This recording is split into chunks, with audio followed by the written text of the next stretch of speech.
Good morning from Panhandle Outdoors, America's only daily outdoor TV show. Your source for fishing, hunting, and information for folks who enjoy the great outdoors. Now sit back, relax. It's Panhandle Outdoors. Good morning, folks. Welcome to Panhandle Outdoors. I'm Winston Chester. I'm glad you're here this morning. Got a big show lined up. But first, let's take a look at our weather. Brought to us by Gulf Coast Air Conditioning. Drew Pollard and hard-working crew taking care of everyday comfort needs. I don't think you won't need your air conditioner today. It's nice and cool. High of only 61, low of down to 43. But get this, I'm gonna do a drum roll on this. Boom, boom, boom, boom. The water temperature at the end of the pier is 68 degrees. That's a magic number. The Panhandle gonna start coming in. I'm gonna show you some Spanish mackerel pictures. We talked about it on the Friday fishing forecast. They'll be jumping in the boat, and there were some folks catching some Spanish mackerel this past weekend, so we'll talk more about that. Our river reading is brought to us by Panama City, Coca-Cola. Good folks down there. We're looking at the Apalachicola Brunstown. It's still high. It's sort of steadied off. It's 18.2 this morning, high water on the big river. Choctaw, Caryville, 10.6. It's still high. Both of them have a little bit of a drop to it, but a little bit of rain. Choctaw is going to start going back up. The tide chart brought to us by Kent Forest Lawn. Looking at today is the March the 19th, and we're looking at really good strong tides today on through the week. Now this Saturday's tide not going to be that strong, but good strong tides on through Friday. Our marine forecast will be coming northwest at about 10. We're going to take a break, come back with our special guest.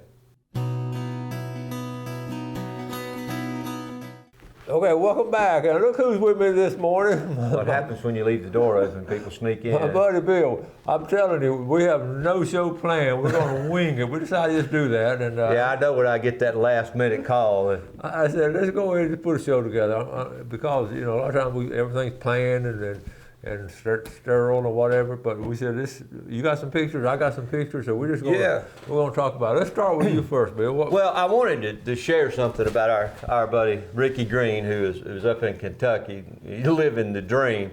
But he sent me this the other day, and this is a young man, 7-year-old Timmy Rothman. And Elisa and Ricky helped him harvest his first turkey. Got him close enough to kill him, and I'm gonna tell you something. That is a happy young man right there. That big old smile. He won't ever forget that. But here's the cool thing. I'll just read it. He's a happy little fella. He's an adopted child. Him and his 3 younger siblings was adopted.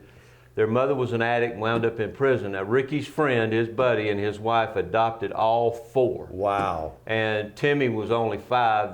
The youngest was 6 months old. That's wow. Just, first off, kudos to Ricky's buddy that right. Took those kids in, and then for Ricky and Elisa to take him out and spend some time with him, that's an impact on that young man's life that lasts forever. He started out very unfortunate, and now seems like things are going well for him. We're always talking about doing good things for other folks, and sometimes just little small things, sometimes just big things, but just doing that. And this is a classic case right here of a big thing right here. And that will impact that young man forever. The kindness of 2 other people besides his the adopted father, and to take him out to have that experience, and you see that face. We all remember the first of whatever in the outdoors, and that's going to last with him a long time and make an impact on his life. Nice job, Ricky. And Elisa, I always say it. Ricky, grew up here and all, but he ended up in Kentucky.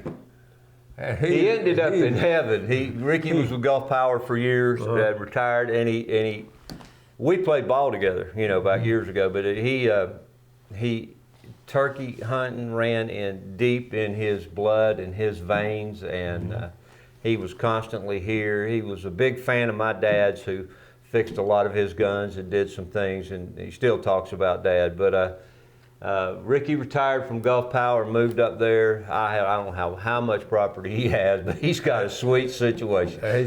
He's so genuinely good and nice. And he's invited you and I both on occasion to come up there. And next year, we just made a pact. Next year, we're going up there and hunt with him. Yeah, well, what he did was invited you. I mean, I keep throwing it out there, but I don't get the invitation. Well, so beware, Ricky. I'm gonna tell if he comes, I'm going to be in the back of the truck. I'm going to tell him I need a driver. So, can I bring my driver up there?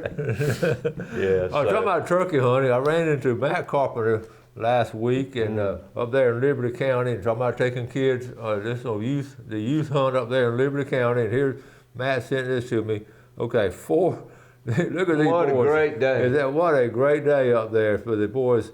And I'm going to go and read out their names right there. Jackson Harsey, Chance Carpenter, Connor McSpadden, and Malik Carpenter. Those boys did a great hunt right here. And here he's 12 years old, 9.5 inch beard, a nice one here. And here the boys are out in the woods. They're in a pretty woods right there, up there in Liberty County. And that's always a good picture when you got them thrown over your shoulder, headed home. And, the rite of passage there. Right? Yeah. Thank you, Matt Carpenter, for taking those young boys and out in the woods like that. No I think I had one more. Well, this is another turkey. We're getting all these turkeys. This is opening weekend of the grown-ups, and Greg Gladden. I've been watching. Greg's a fishing guide now, one of my former students. And he had a college education, had a good job, but he wanted to be a fishing guide. But God bless him. he called this gobbler in 30 yards where we ended. Man, that was fun. So right before they're getting busy now on inshore fishing. Greg Gladden, okay.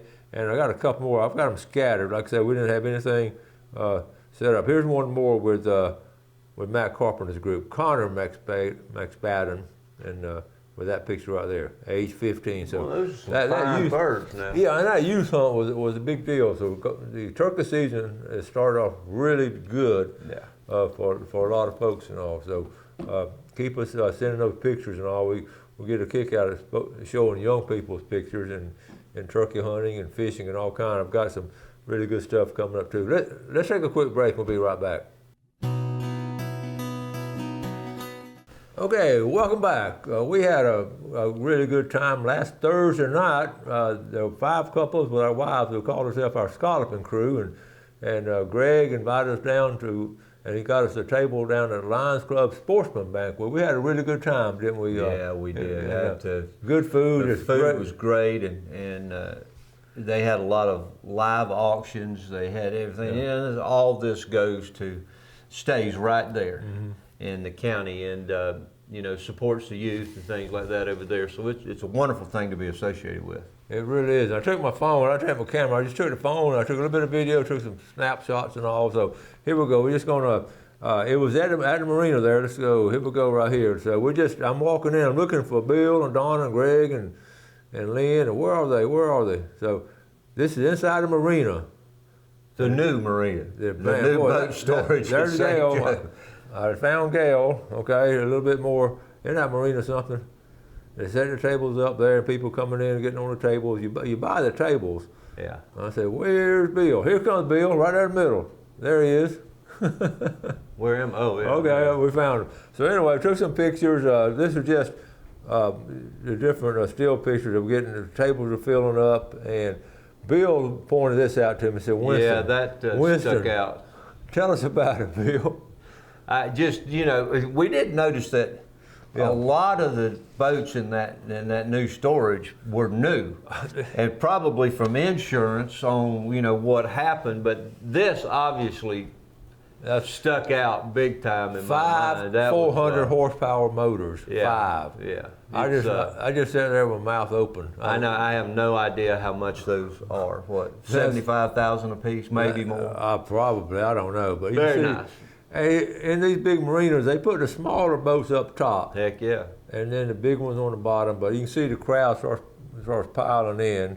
And here's our crew right here. Let's go. That's right there in the front. Greg and Lynn, and then Donna and Bill, Gail and Winston, Carl and Darylyn, and William and Bill, his son's William, Bill Perry, and his beautiful wife, Laura. and we talk about, Donna stuck this name on us, our scalloping crew, because we've been together for quite some time, and we love to do things together. And she calls our group the Terrific 10. And that's what she called us, the Terrific 10. I don't know why there's a need to name but everything, but yeah, you just go along with it. And then I threw this out the other night. Scallop group is what. Yeah, I threw this out the other night. I said, it's more like this, and they got a kick. It's like 5 fantastic, fabulous females and 5 fools. That's probably closer to the truth. But we had such a great time. I wanted to. I met a lot of people. We ran into some good folks there and all. We had a lot of viewers and all. And I just had I think everybody there watched the show. Everybody it came up to me said something about the show. You know. So. And this was special. This couple right here was special. They came up to. This is Molly and John Howell, and they watch the show every morning. And what's more importantly, they get their kids up. We got 2 little boys, I think 5 and 7 or 6 and 7, around that age. They live at Watapo Creek. John's dad is George Howell from Boniface. A lot of y'all remember him. He watched the show every morning. Good morning, George. And we appreciate the viewership. It's so nice talking to y'all. You know, just good folks, and it's good to get the kids watching the show that early too. So the Lions Club, they raised a bunch of money. We don't know how much. We need to find out how much they raised. I don't know what for the total was, but you know, everybody they had. I don't know how many guns they had. They had live auction, and then they had some raffles, and you know, I mean, everybody participated in a big way there. Yeah. And I think Greg wound up with a pistol, didn't he? On I the think raffle he won. Or something. We got to go. I got to go with you to pick it up. But, yeah, no, it's a great event. A lot of local people there. You know, local politicians from the St. Joe area, and Greg spends a lot of money. The sheriff was there, and you know, it was great. Yeah, it was great. The sheriff, the school superintendent, the county commissioner. Larry Bassford was over there. Larry Bassford came over. Just a good, positive group. And they have a silent auction. You know, all these events are sort of the same as far as the structure: the silent auction, the live auction, and all that. And I always enjoy bidding on the silent auction, and I walk down there. Of course, we have everything as far as tackle and the guns and all this, but I bid on something sort of unique, and in fact, I ended up winning it. Okay, here's right here. This book right here, The Great Tide. It's about Port St. Joe back in the 1830s and 1840s, and at that time, it's a historical fiction book, and that's one of the original copies. And I've read it. I'm going to reread it again this summer.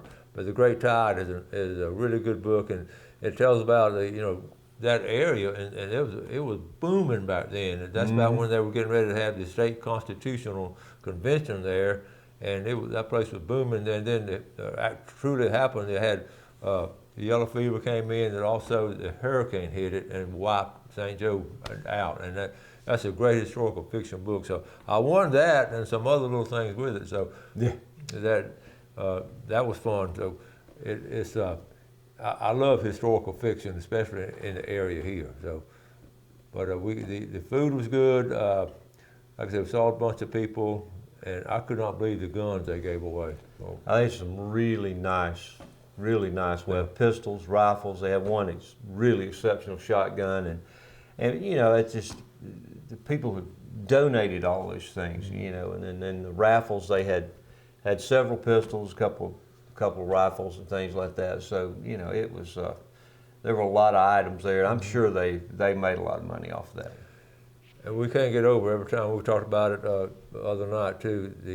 That area is just booming as far as population and people moving in. It's just and we hope, and I think they will take care of the natural environment around there, the base system and all, because that's such a unique place. That is, it's not undiscovered anymore. That is a growing area. There's people, you know, moving there. Horton's building houses over there. I think Ralph Risch was trying to personally develop most of the undeveloped property over there, but you know, I mean, he's Weewa native, been strong in that area for a long time, and has been building a lot of homes, a lot of things over there. So, you know, it's growing. It's huge. The key so far, they've been able to keep out the big condos. And Yeah. that's been the key because that's what packs people in. I've always Yeah, appreciated that about Franklin County and Gulf County. And, You know, they seem to be, you know, maintaining their beachfront there, not allowing a lot of new construction on there. So, you know, since the hurricane, of course, everything before and after the hurricane, that whole area, there's more beach there than there's ever been, and they're preserving that and not allowing them to build there. So that's wonderful. That's good. Yep.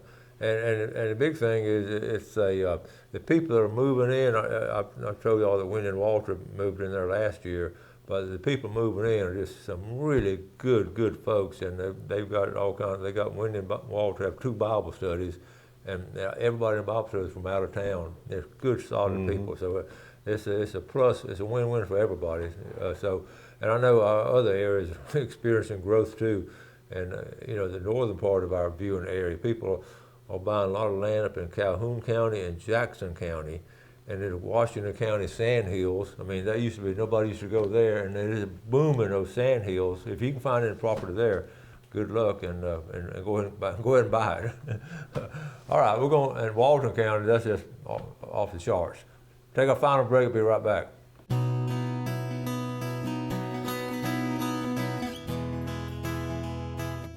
Okay, welcome back, folks. We're glad you're with us this morning. Bill and I winging the show here, and I always appreciate him. He's so dependable about helping me out, coming on, and just a good friend. And I've always appreciated Bill. You know, we'd be remiss without mentioning Sunday night, the dinner that we had at Carl and Darylyn Anderson's house. That scallop group that you saw earlier, Carl and Darylyn, and the girls, all the girls made something to contribute, but Carl had, he was going strong when we get there. He had shucked out a bunch of oysters, and then Billy and I shucked out a few, and he had some ready to fry. He was frying shrimp. He fried some catfish. I can't name everything that he had. Catfish, shrimp, oysters, some other all kinds. It's like a feast. It was a feast. And I ate too much. Always. Oh my goodness! Fried oysters, raw, baked and fried, and then the shrimp was just and the catfish. It was fantastic. We had a great time. Oh, and we had scallops wrapped in bacon. Yeah. And Gail Chester made a wicked cake. What's it called? A caramel cake. That's her specialty. That's my favorite. That was some kind of good. So she's got, I know, a lot of things, but that and pound cake. And you know what? We ate over half of that cake because I brought less than half of it home. but you were lucky you brought any. I tried to give some away. A couple of quick pictures here. We're talking about Spanish mackerel, and it hit 68 degrees, and we're talking about it the last 2 weeks really at 66, and then we're talking about them joking and jumping in the boat. But I got a couple of pictures to show you. Here's the first one right here. Kristen Chisholm Williams said, "This is her dad. Hey, Coach, the Spanish are running. Check out Dad. We're in the Smoky Mountains while Dad is home catching all the Spanish." And look at the size of Ken Chisholm. Look at him now. He's a serious fisherman. He and his family, and well, Kristen is a daughter, and he always takes them fishing. And wow, that if anybody. Now you talk about a great place to take kids. Yes. There's when they're plentiful and they're catching a lot of fish. Yeah. All right, let's jump to freshwater. I want to say a late happy birthday to Rebecca Wisher. She teaches at Parker Elementary. I saw her the other day. My late friend Ray Wisher, this is his daughter, and she had outdoor ed, and she's not a big outdoor girl as far as learning it, but she's sticking with it. So good job, Rebecca Wisher. And I got, now talking about Spanish, this is, look at here, this is, got 5 keeper Spanish yesterday trolling Christmas trees with a Clark spoon. Yeah. Okay, and that's Kyle John there, and that's a rig right there. And I think I got one more beach picture from now we're talking. Chase Smith, and Dr. Chase Smith, excuse me, one of my former students. He's a quarterback in 2011 at Mosley. Made a career out of outdoor, teaches I want to say Texas A&M or somewhere out there in Texas, but he's trying to move back home. Anyway, Chase and I fished together, and he sent this to me. He caught these, let's see, I think last Thursday afternoon maybe. And now they have that was over at Santa Rosa Beach, so you can see it's about to kick off. It's about time for us to head to the Cape. Yes, it is. Yes, it is. But I have some squatters living in my house now, so we're gonna have to. Well, that's all right. We can get still to the fish. beach. We can still fish, but we're getting them out of Spanish. You're talking about taking kids fishing and all. I've talked about it on the show. Well, before. when they're that thick, they're not going to get bored. It's not typically rough there. They can go and have a great time. But those of you, many years ago, we ran into each other, didn't know the other one was out there. Remember when we were fly fishing when the Spanish came in, and I looked across and I'm like, that looks just like Winston. But that's the only thing I care about as far as Spanish. We'll go out there with a fly rod, just have a good time. I mean, it's fun. Yeah. I know Matt Smith, as a guide, he takes some clients out there. I've seen him out there the last couple of years doing it this time of year.